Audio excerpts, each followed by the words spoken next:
میں لج پالا دے لڑ لگیاں میرے تو غم پرے رہندے میں لج پالا دے لڑ لگیاں میرے تو غم پرے رہندے میری آساں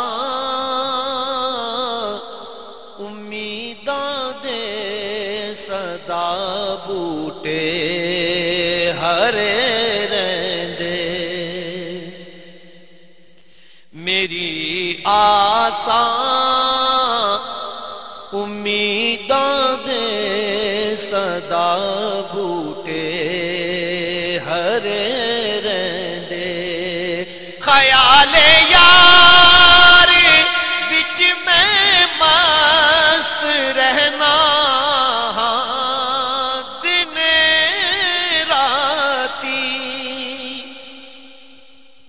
خیال یار وچ میں مست رہنا ہاں دن راتی میرے دل وچ سجن وسدا میرے دیدے ٹھرے رہندے میرے دل وچ سجن وسدا میرے دیدے ٹھرے رہندے کدی بھی لوڑ نہیں پیندی مینوں در در تے جاون دی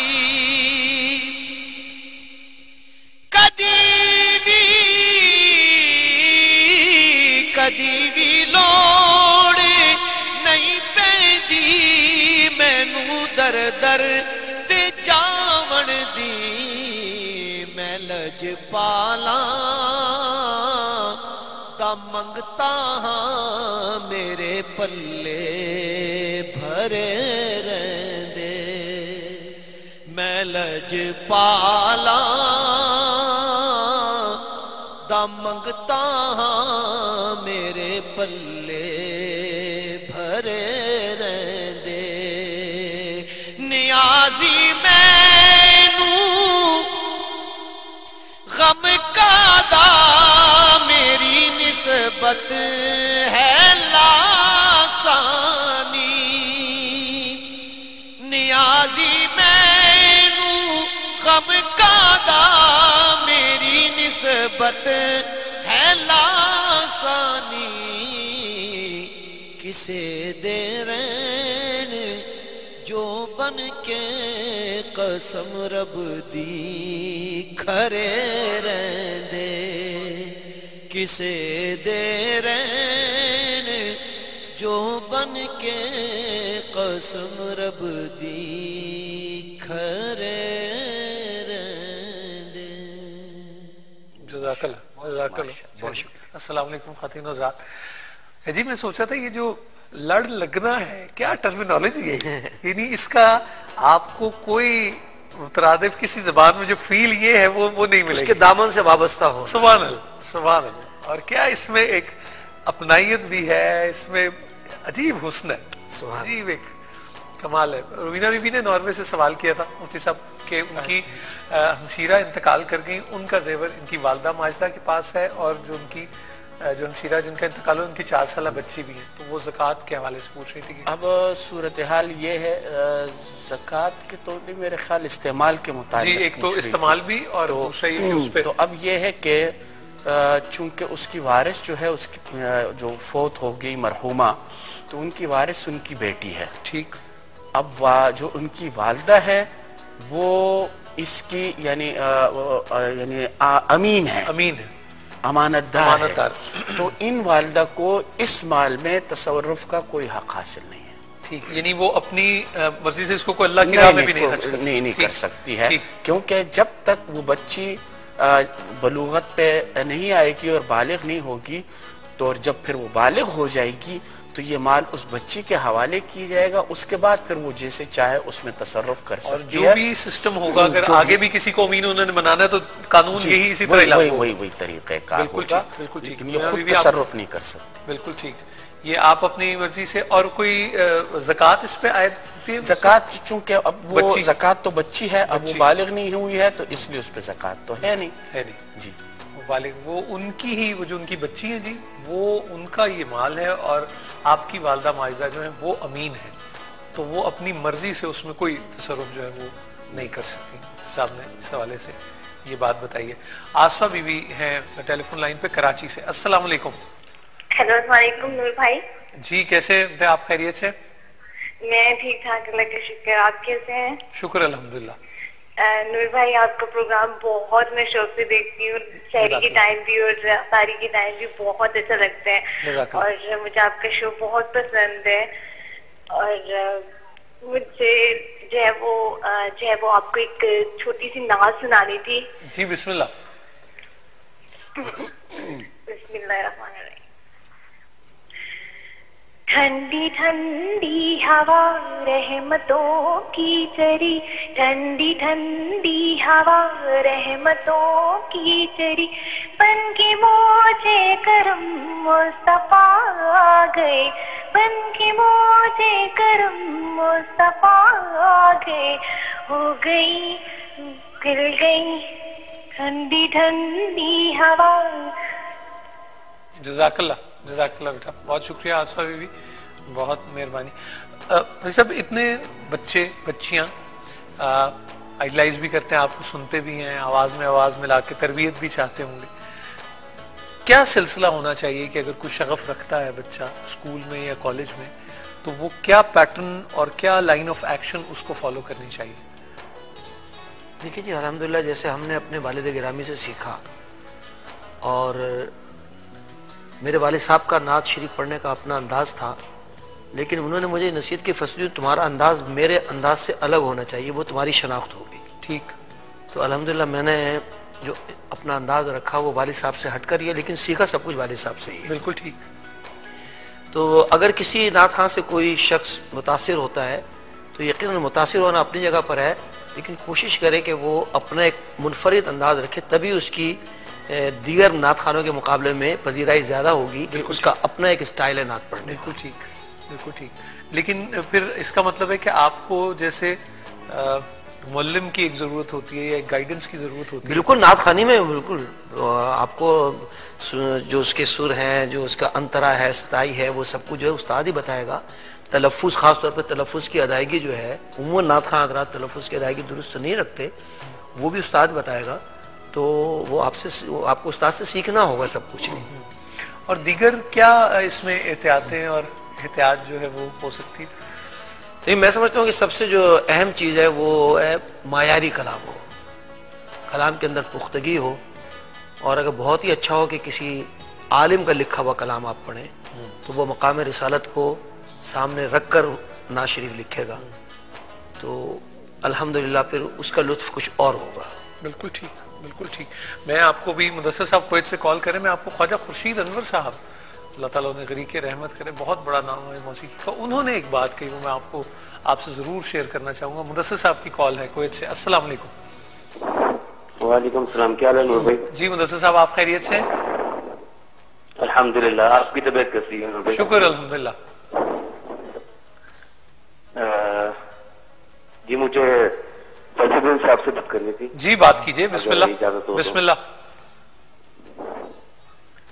السلام علیکم. جی وعلیکم السلام. سر کیسی طبیعت ہے آپ کی؟ جی الحمدللہ. مدثر بھائی کھو جاتے ہیں آپ، بات جاری رکھیے. اوہو لائن کٹ گئی، لائن کٹ گئی. میں جی بات میں وہ یہی کہہ رہا تھا کہ وہ جیسے آپ نے بتایا کہ وہ جو احتیاطیں ہیں اس میں ایک تلفظ کلام کی جو اور اس کی جو طرز ہے وہ اچھی طرز ہونی چاہیے کہ وہ دل کو اپیل کرے. نبی علیہ الصلوۃ والسلام کی محبت اس طرز کو، اس کلام کو سن کر دل میں پیدا ہو. بالکل ٹھیک.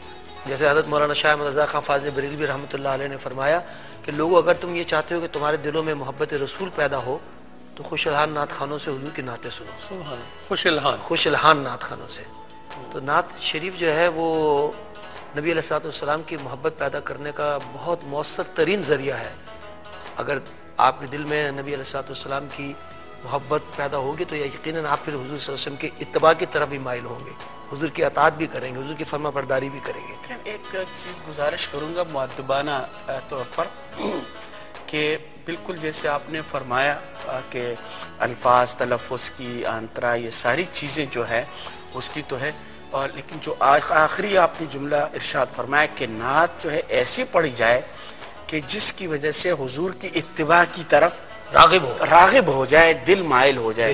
تو حضور کی اتباع تو یہ ہے کہ آپ کا لباس, آپ کے چہرہ مبارک اور آپ کے اعمال اور افعال یہ بھی چیز ہیں. تو میں سمجھتا ہوں اگر کوئی فوج میں جا رہا ہے اور کوئی پولیس میں جا رہا ہے تو وہ لازمی بات ہے کہ وہ لباس جو فوجی لباس ہے, چاہے وہ اس کو بہت ہی ثقیل گزر رہا ہے اور گرمی میں محسوس کر رہا ہے اور پٹھو ساری, لیکن چونکہ وہ فوج میں گیا ہے تو وہ چیز ہر حال میں برداشت کرے گا. تو نعت جو پڑھنا ہے, لکھنا ہے, یہ حضور اقدس صلی اللہ علیہ وسلم سے محبت کا اظہار ہے. تو وہ جو پڑھنے والا ہے اس پہ بھی تو اس کا کوئی پرتو ہونا چاہیے, بے شک, کہ اس کو دیکھ کر کے جو وہ پڑھ رہا ہے تو کوئی نسبت نظر آئے, ان کے یعنی چہرے میں نظر آئے, ان کے اعمال افعال میں نظر آئے, تو تب جا کر کے کوئی بات بنے گی کہ ہاں یعنی واقعی کوئی چیز ہے. ورنہ تو رسمن ہو جائے گی ساری وردی والی بھی جو بات ہے وہ بھی انہی کے لیے ان کو یونیفارم ملتی ہے جو پھر تربیت سے گزرتے ہیں, ورنہ تو وہ جعلی یونیفارم سے جو نقصانات ہوتے ہیں وہ آپ تو جانتے ہیں, اس سے وہ بھی ایک خطرے کا باعث ہے یقیناً. ایک فون کال ہے ہمارے پاس. السلام علیکم. السلام علیکم نور, آپ کیسے ہیں؟ جی عافیہ بی بی, آپ خیریت سے؟ اللہ کا لاکھ شکر ہے. نوری مجلس ہو رہی ہے, میں نے تو اس کو نوری مجلس کا نام دیا ہوا ہے آپ کے پروگرام کو, اور سوروردی صاحب اور مفتی صاحب کو بھی بہت بہت السلام علیکم. وعلیکم السلام ورحمۃ اللہ. آپ کی سوروردی صاحب آپ کی تو نعتوں کا کوئی جواب ہی نہیں ہے. الحمدللہ کہہ دو, آپ کا کلام تو بس روح کو چھو جاتا ہے. بے شک. اور نور صاحب آپ کے لیے یہ لفظ کہنا تھے کہ آپ کا واحد چہرہ دنیا میں نے دیکھا ہے جو دل سے روتا ہے اور روتے ہوئے اچھا چہرہ لگتا ہے. جو رونے والا, جو دل سے رونے والا خدا کے خوف سے چہرہ ہے نا, وہ چھلکتا ہے آپ کے. اور کیونکہ دل ڈرتے ہیں نا جب خدا سے, تو آنکھوں سے ٹپکنے لگتے ہیں آنسو. میں نے مفتی صاحب سے یہ پوچھنا تھا نور بھائی جی آپ کہ میں بہت دیر سے آپ کے لیے کال ملا رہی ہوں, میرے اس وقت ہاتھ کانپ رہے ہیں سوال بھی پوچھتے کہ مجھے اللہ نے بہت نوازا, پتہ نہیں اس کی نوازشیں رہی ہیں, کرم رہا ہے. میں بہت گناہ گار ہوں اور میں نے ایک دن میں 6 سے 7 دفعہ حضور کا روضہ دیکھا, ہر جمعہ, ہر روزہ, اتنا میں شاید کراچی میں نہ گئی ہوں کہیں جتنا مجھے اللہ نے اپنے گھر میں صبح سے شام تک رہنے کو جگہ دی. سب کچھ ہوا. مجھے بس ایک بات یہ پوچھنی ہے کہ میں اپنی ماں کی وجہ سے یہاں پہ ہوں. میری ماں بیڈ پہ ہیں. اب مشکل یہ ہے کہ میں اس معاشرے میں اکیلے ہونے کی وجہ سے مجھے نہیں سمجھ آتی. میں ان سے دور ہوں, یہاں شہر میں فاصلہ اتنا ہے کہ میری گاڑی یہاں پہ چھن گئی. مجھ سے بہت برا حال ہوا تھا, اور گھر کے حالات ایسے ہیں کہ کوئی یہاں اور نہیں ہے, بھائی وغیرہ, اور کچھ معاملات ایسے ہیں کہ میں ان سے نہیں جا کے مل سکتی, اور ان کی خاطر, ان کے روکنے پہ میں یہاں رکی ہوئی تھی.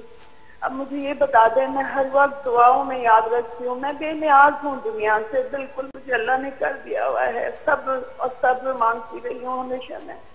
لیکن مجھے یہ بتا دیں, میں ماں سے بات تو کرتی ہوں فون پہ, ان کی بھی بات ہوتی ہے, لیکن میں یہ وہ نہیں ہے کہ میں ان سے مل سکوں جا کے. میں کیا کروں؟ آپ کی والدہ ماجدہ کہاں ہے؟ پھر بھی آپ کی والدہ ماجدہ کہاں ہے؟ کراچی میں ہے, لیکن فاصلہ بہت زیادہ ہے. نہ میرے پاس گاڑی ہے, نہ وہاں سے کوئی ڈرائیور. ایسے حالات نہیں ہیں, بھائیوں وغیرہ کے پاس سب باہر ہیں کہ بس کچھ اندرونی حالات ہیں کہ میری حیثیت اس وقت نہیں ہے کہ میں اور حالات ایسے ہیں اکیلے ہونے کی وجہ سے کہ میں تڑپتی ہوں, وہ تڑپتی ہیں, مگر میں ان کو دیکھ نہیں سکتی وجہ سے. اتنا 6 مہینے ہو گئے ہوں گے کہ وہ ہاسپٹل میں تھی, اس وقت دیکھا. میں اس کے لیے کیا کروں؟ میں بہت دعائیں کرتی ہوں, بہت بات کرتی ہوں, وہ روتی ہیں, بات کرتی ہیں, میں روتی ہوں, لیکن رونا کوئی حل نہیں ہے, دعا ہے. آپ دونوں ساتھ نہیں رہ سکتے, ایک جگہ نہیں رہ سکتے؟ نہیں رہ سکتے جی, اس لیے کہ وہ بھائیوں کے پاس ہوتی ہیں اور میں باہر ہوتی تھی سعودی عربیہ میں. اور لیکن یہ کہ میں ان کی وجہ سے یہاں کی میری جاب کی نوعیت ایسی تھی کہ میں رہتی ہی وہاں تھی. جی ٹھیک. اسی لیے مجھے خدا نے, اب میں اتنی مجبور ہو گئی ہوں کہ مجھے سمجھ نہیں آتی کہ میں واپس چلی جاؤں. میں نہیں جانا چاہتی کیونکہ ماں کا حکم ہے. ٹھیک. آپ, اللہ آپ کو صبر دے اور آپ کے لیے بہتری کے فیصلے فرمائے. اللہ خیر کرے گا انشاءاللہ العزیز. اس پہ مفتی صاحب کی رہنمائی بھی ضرور حاصل کرتے ہیں. ایک وقفے کے بعد خواتین و حضرات آپ کی خدمت میں حاضر ہوں گے. گزارش صرف اتنی کرنی ہے کہ آپ صرف ظاہر سے واقف ہیں, باطن دیکھیں تو شاید منہ ہی موڑ لیں اس طرف. سو وہ اللہ تعالیٰ کی ذات نے شرم اور بھرم کے پردے قائم کر رکھے ہیں, اور تو کچھ بھی نہیں. ایک وقفے کے بعد آپ کی خدمت میں حاضر ہوتے ہیں.